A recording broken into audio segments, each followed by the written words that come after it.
Hi, my name's Charlie Hart, and I'm also known as Awesome Charlie with an AU for autistic, and I'm here to talk through what neurodiversity is and what some of the related concepts actually mean. Neurodiversity, it means neurological diversity. Neuro means about the brain, about the central nervous system, the mind. Diversity is about variation within a species. So neurological diversity, that's about the variation within a population, such as the whole of humanity, or a workforce, or a team, or a family. Every human brain and mind is unique, like a fingerprint. We each think, feel, and process uniquely. Do you think you could be neurodivergent? Let's define it for a start. Neurodivergent, coined around the year 2000 by Kassiane, it means having a mind that functions in ways which diverge significantly from the dominant societal standards of normal. That definition is from the book Neuroqueer Heresies by Dr. Nick Walker, one of the pioneers of the neurodiversity movement, and it's a recommended text. What is normal anyway? According to my kid, it's just a mode on Minecraft, and it's not even the best mode. But I do know that before I knew I was neurodivergent, before I identified as being wired differently, I spent a lot of time and energy performing normal or trying to, and that caused me many issues, including anxiety and burnout. Neurodivergence, it's not just about neurodevelopmental differences that are lifelong and innate, like autism, ADHD, dyslexia, dyscalculia, and more. It's also about acquired neurodivergence. So this is changes to cognition, changes to neural pathways over time through the course of your life. That could be due to personality disorders, OCD, bipolar disorder, any kind of mental health condition really. It could be PTSD, could be long COVID, even menopause changes the way that our brains work. Or it could be something like Parkinson's disease or a stroke or dementia or a traumatic brain injury, for example, from an accident. That's not even an exhaustive list. You could become neurodivergent by meditating. There's so many ways that brains can diverge from the dominant societal idea of normal. So I'll ask you again now, could you be neurodivergent? And did your answer change when I went into that definition in more depth? Every human being is unique and complicated. We're each the sum of the ingredients we're born with. So this is the neurology that we're born with. It's physiological. The sum of our experiences. I have complex PTSD, for example, so that is a type of acquired neurodivergence. I have that in addition to the autism and ADHD that I was born with. The neurodiversity paradigm recognises that every human brain is unique, that we each think, feel, and function and process uniquely.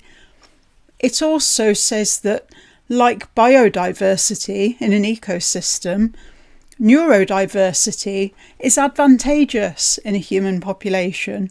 So it's good that we don't all think alike. Discovering that is when I started to realise I'm not broken, I'm wired differently, and different is okay.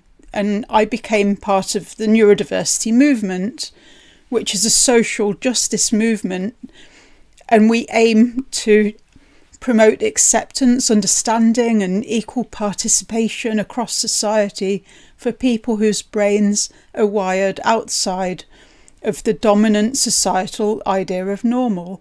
And with that neurodiversity paradigm comes neuroaffirming language. So this is moving away from the pathological way of looking at how our brains are wired, away from the deficit-based model. It's not that there's something wrong with us, we are not the problem. So neuroaffirming language, it's less pathologizing and more neutral. If we talk about our brain differences as being neurotypes rather than neurodevelopmental conditions or disabilities or disorders, then this can be very helpful in terms of acceptance by others and self-acceptance as well. Neurodifferences rather than neurological disorders and neuroinclusion. These are all helpful ways to frame our brain differences in ways that don't imply that we are less than.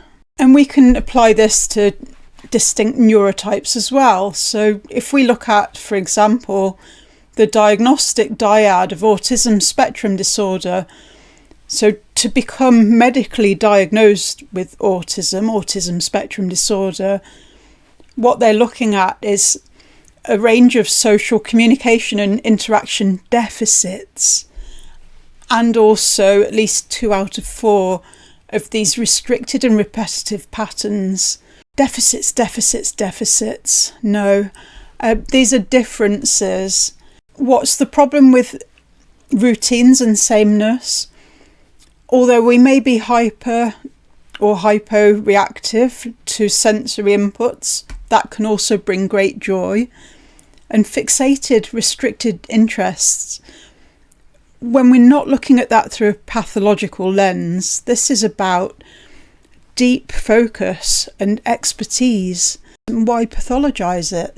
So I like to flip it on its head. Differences.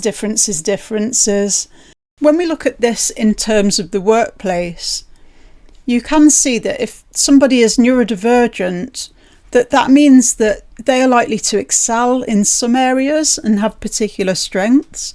It could mean that they find other areas of work difficult and that they have support needs, or they need more patience and compassion. So when we look at it like this, in order to benefit from the things that we're particularly good at, it helps if you can be patient and supportive and accepting of our difficulties, because then you can unleash the power of specialist thinkers at work. Another way to look at this is the social model of disability. So we may identify as disabled if we're neurodivergent, we may not, but we can be disabled by our environments. So disability then, it's not so much something we are as something that happens to us. We can be disabled by external factors such as inaccessible environments, systems, processes, expectations even, neuronormative expectations, so expecting us to think, feel, process and behave like the idea of normal. That can disable us as well. So likewise, we can be enabled by our environment, by processes, systems and expectations, if they are neuroaffirming and neuroinclusive. I've got one example here of an employee encountering a barrier to success. This is Homer Simpson. He's in a meeting with his boss and he's saying, "Can you repeat the part of the stuff where you said about all the things?" So what do we think is going on with Homer? We don't actually know the underlying neurotype or neurotypes, although his daughter's autistic and his son has ADHD. So it's a fair chance that he is either autistic or ADHD or possibly both, but we don't know that. What we do know is that he's struggling with his working memory and that he cannot remember a complex set of verbal instructions. So he's trying to jot them down on a clipboard there, but he needs it reiterated as well.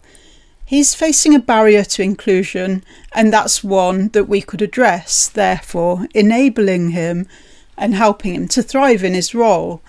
And that sits within the social model of disability. This is not about diagnostic labels or pathology.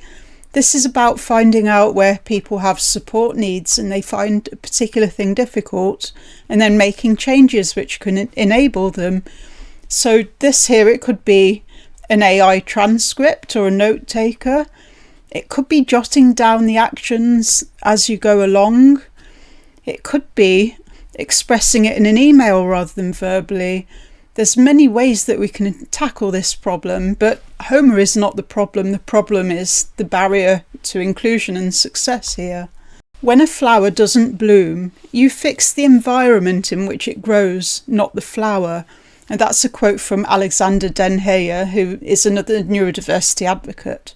Helping all kinds of minds to thrive in the workplace and anywhere else, in education, in marriages, across society. It's an absolute win-win. Thank you for listening. I'm Charlie Hart, also known as Awesome Charlie.